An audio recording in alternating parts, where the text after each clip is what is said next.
painel MEIs, principais desconformidades e dificuldades. A palestrante, Marcela, é formada em administração e atua como gestora na unidade Sebrae Regional e analista de negócios. A Suzana Silva de Lima é graduada em contabilidade e gestão pública e atua como agente administrativa na Prefeitura Municipal de Araraquara. Bom dia. Queria iniciar agradecendo ao Sinafresp pelo convite, pela oportunidade de estar aqui, em nome do Sebrae, né? A gente contribui aí na jornada dos empreendedores com orientações, e é muito importante esse tipo de evento que conecta, né, todos esses personagens. Então, meu nome é Marcela, eu sou analista de negócios, atuo no Escritório Regional de Araraquara. O nosso escritório do Sebrae, ele contempla 20 municípios, incluindo Araraquara. Então, nós temos uma rede de atendimento com 100% de cobertura aos municípios da nossa região. São 19 municípios que não têm um escritório regional, mas contam com o escritório regional, com uma unidade de atendimento que se chama Sebrae Aqui. Nós temos postos de atendimento e nós formamos tecnicamente pessoas para serem preparadas e trazer o atendimento do Sebrae da mesma forma e padrão que nós temos no escritório nos municípios menores também. Vou falar aqui um pouco mais sobre o que já foi falado, né? Então, o MEI é uma figura, entre aspas, em evidência. E por que em evidência? Porque, na verdade, a gente falou muito sobre a questão social, né? Da necessidade das pessoas que têm uma atividade econômica realmente serem incluídas. Ou seja, nem todo mundo tem condições de começar uma atividade como ME. E o MEI, sim, ele significa essa oportunidade. Só que a grande maioria dessas pessoas vem para essa formalização sem entender o que ela significa. Óbvio que os benefícios, né, eles estão claros, e aí as obrigações muitas vezes não tanto, né? Para nós que estamos mais nesse meio de informações, somos autodidatas, conseguimos, pela leitura, conseguir aí uma orientação melhor do como agir, é mais simples do que para a grande maioria dos microempreendedores individuais. Eu digo isso porque eles fazem parte da nossa jornada. O Sebrae, né, como suporte ao micro e pequeno empreendedor, ele trabalha muito com o MEI no sentido de orientação. Então, nos nossos atendimentos, e é isso que eu trago aqui, um pouco da minha experiência na jornada de atendimento a essa figura do MEI, a gente percebe que são pessoas muito humildes e que a dificuldade maior é a falta de informação. Antes de entrar na questão de desconformidades e dificuldades, eu trouxe aqui um resuminho, né, do que é o MEI. Então, na verdade, o MEI ele veio para incluir os informais e também trazer oportunidade para aqueles que ainda não conseguem iniciar um negócio com os custos que uma ME envolve. Porém, ele tem um perfil, né? Então, nem toda pessoa que tem intenção de ter um negócio, ela pode optar pelo MEI. Tem atividades que são permitidas, existe uma relação delas no próprio portal do MEI. A grande maioria das atividades permitidas ao MEI são do comércio varejista, serviços simples, não intelectuais, e também indústria, no caso mais focado aí para artesãos.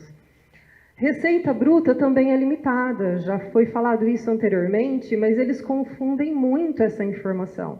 Esses 81 mil, que é o faturamento bruto ano calendário, né, que é dos 12 meses dentro do ano, eles confundem muito achando que passa a contar da data que eles estão se formalizando. Então, se eu me formalizo em junho, eu tenho até junho do ano seguinte para faturar esses 81 mil. Então, isso é muito comum de acontecer. E também não é incomum nos atendimentos a gente encontrar MEIs que acreditam que os 81 mil é lucro e não o faturamento bruto. Eles acham que, mas eu não ganhei 81 mil, então eu ainda estou dentro do MEI.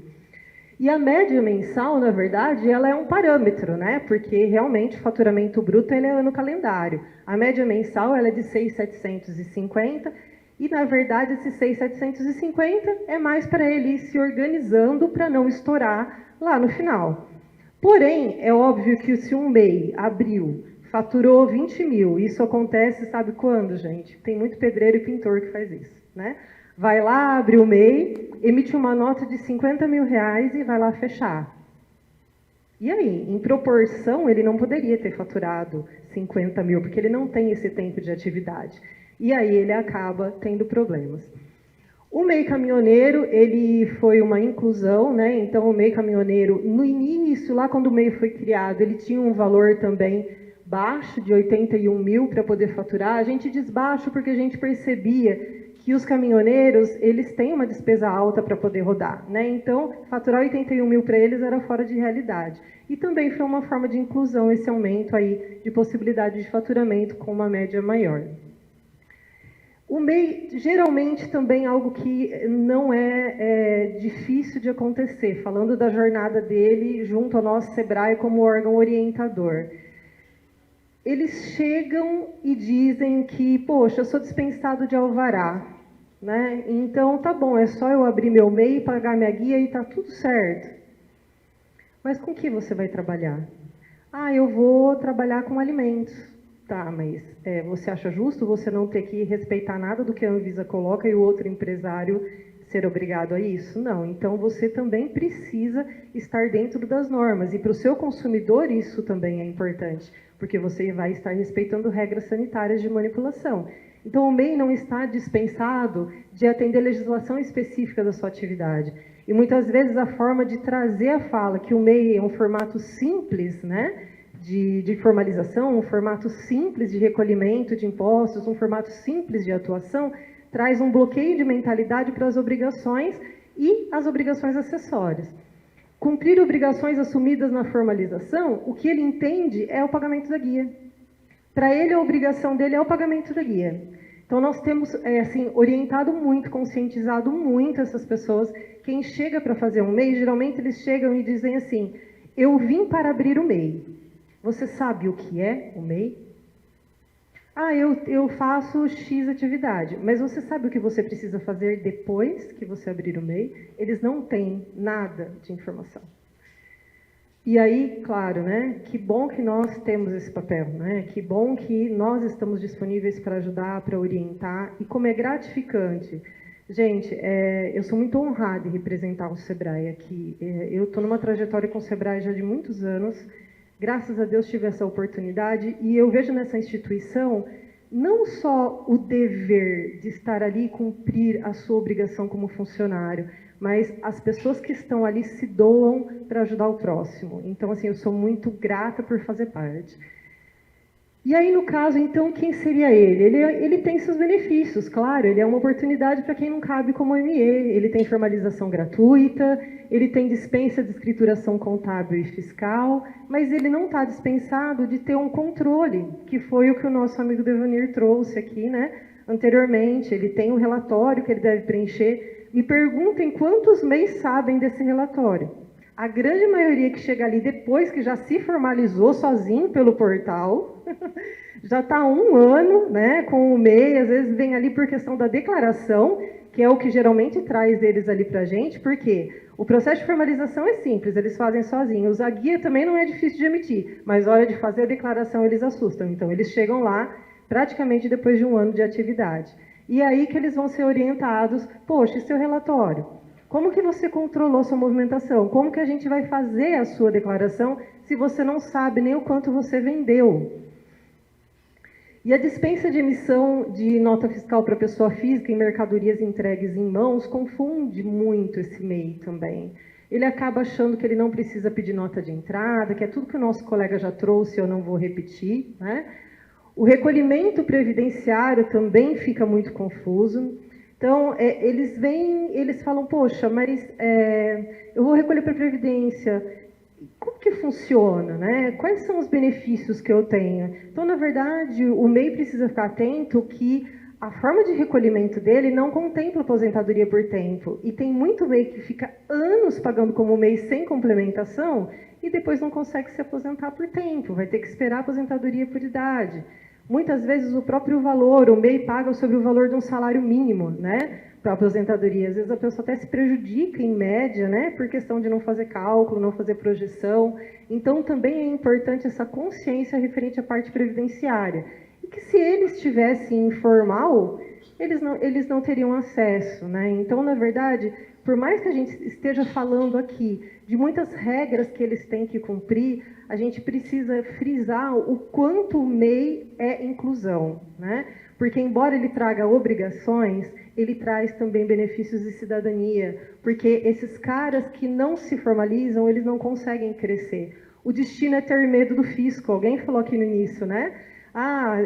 O fisco é o monstro, né? É aquele cara que todo mundo arrepia, né? De pensar. E eles têm mesmo, gente, porque assim, é sério.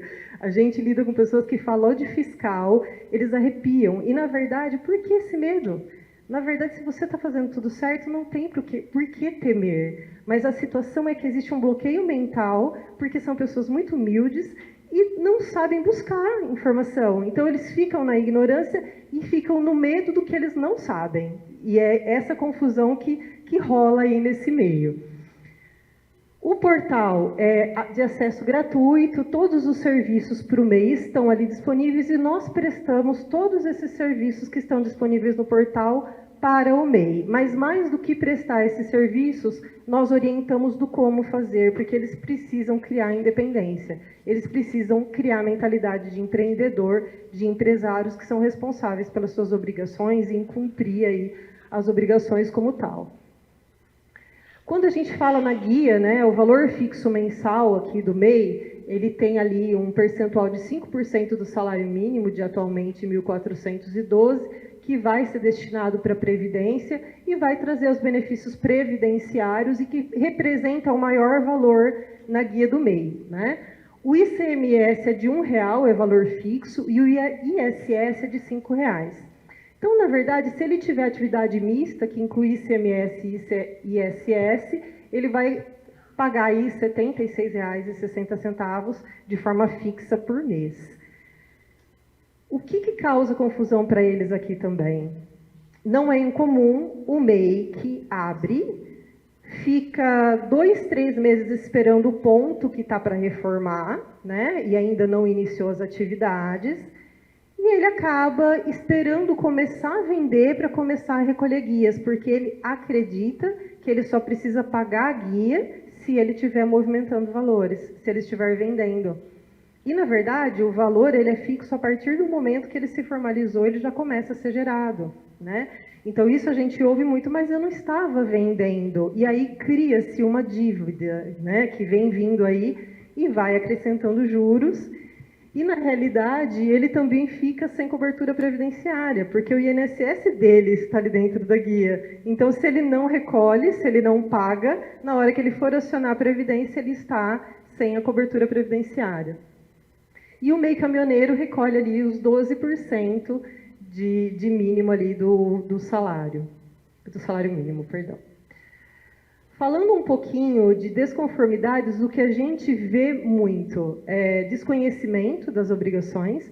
É claro que tem aquele que peca racionalmente falando, que é aquele cara que sabe que tem que fazer e vai deixar de lado e não faz, e não dá para generalizar, mas a grande maioria é desconhecimento.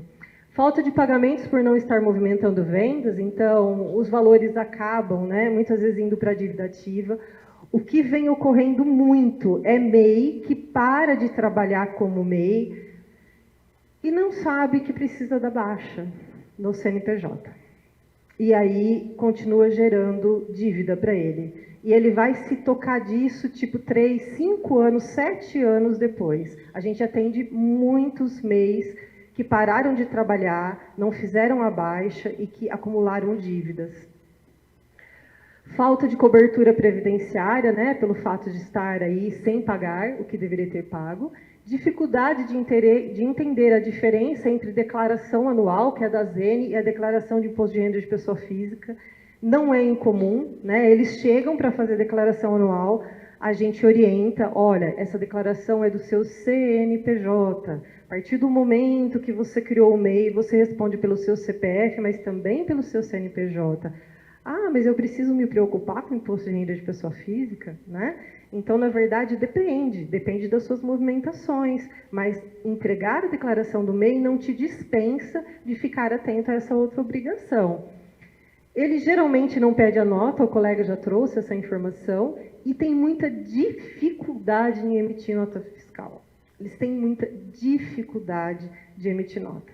Então, a gente sente que essa falta de conhecimento e o que para nós é simples, para eles é complexo. Então, teve há pouco tempo a mudança do emissor de notas de serviços, que antes era, em geral, pelo município, né? Os municípios tinham, e passou para a Receita, né? Passou para o Nacional. Foi uma loucura. Por mais que tenha tido vários momentos de ajuste para que eles se organizassem, entendessem o processo, eles têm muita dificuldade. Quando eu digo eles, gente, é porque se a gente pegar em amostragem, eu posso chutar aqui que 70% a 80% são pessoas muito humildes, que não sabem nem mexer direito no computador.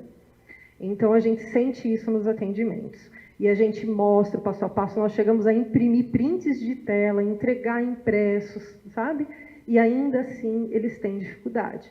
Então, eis a importância do nosso papel, trazendo o que já foi falado aqui, em ser orientador, né, em praticar empatia, se pôr no lugar do outro, lembrando do vídeo, né, que o colega trouxe, que, na verdade, condiz como muitas vezes a gente mesmo se sentiu, né, às vezes chegar em um local, outra pessoa não ter o mínimo de empatia, né, com o que o outro está passando. Então, isso eu acho que traduz, né, o que essa figura precisa. As dificuldades do meio, em sua maioria, elas são frutos, então, de falta de informação, então cabe a nós disseminar a informação. Eu acho que nós somos aí, dentro desse contexto, o nosso principal foco é trabalhar como orientadores. Grande parte desse público é formada por pessoas muito humildes, mas muito humildes mesmo, né? O pipoqueiro, né? A costureira. Empreendedorismo por necessidade, não por oportunidade. Isso é algo que eles têm em comum. Eles vão ser empreendedores porque eles precisam comer, porque eles precisam se sustentar. E não porque eles enxergaram uma oportunidade de fato de negócio, né? Muitas vezes é possível que eles consigam crescer, mesmo tendo sido por necessidade, desde que eles comecem a se projetar como empresários e se capacitem para isso, que é a minoria, né?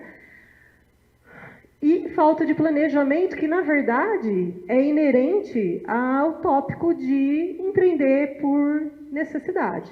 Né? Quem vai empreender por necessidade vai no fasejamento e deixa o planejamento de lado porque não dá tempo, né? Precisa comer, precisa correr atrás do sustento. E aí, quem é o SEBRAE? Né? Então, o nosso papel, né, na verdade, é de apoio ao micro e pequeno empresário, não somente ao MEI. O nosso papel é de orientação, de capacitação. Temos aí, então, como eu coloquei no início, uma rede toda preparada para isso, e fica o convite a vocês, né, de disseminar essa informação e de também conhecer o nosso trabalho, para quem ainda não ouviu falar ou não esteve conosco.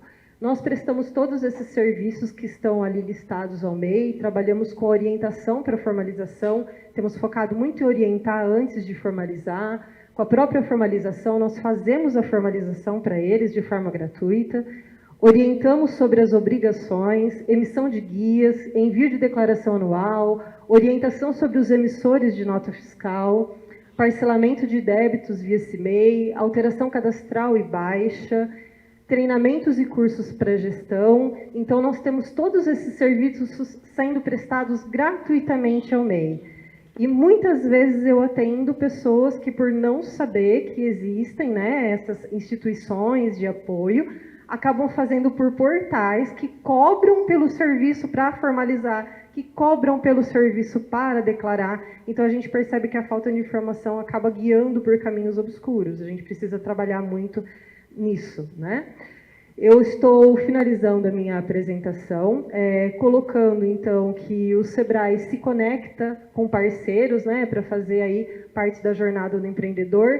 Entre esses parceiros, a gente tem a Prefeitura Municipal, inclusive de Araraquara, onde nós temos uma unidade de atendimento. A Suzana está aqui comigo, ela é a nossa agente do SEBRAE aqui de Araraquara. Recentemente, nós inauguramos uma unidade na Uniara, que tem um foco voltado aí para inovação e empreendedorismo, e a Suzana já está atuando conosco desde 2021, né, Su? A unidade tem um fluxo muito alto, principalmente de mês, né? E a Suzana vai estar complementando aqui a minha fala, falando um pouquinho da parte municipal nessa jornada. Muito obrigada.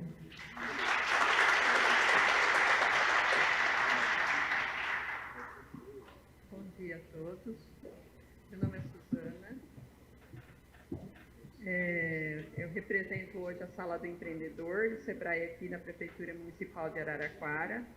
No objetivo dessa apresentação é destacar o serviço que oferecemos para auxiliar na formalização e regularização das empresas no município.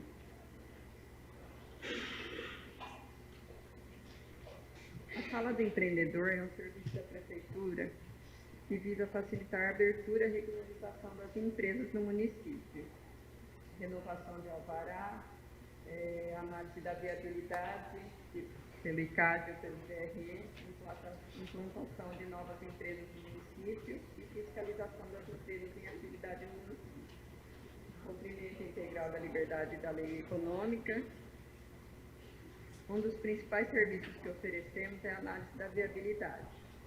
Esse processo é essencial para garantir que a empresa esteja com conformidade com as leis normais do município e normas do município, desculpa.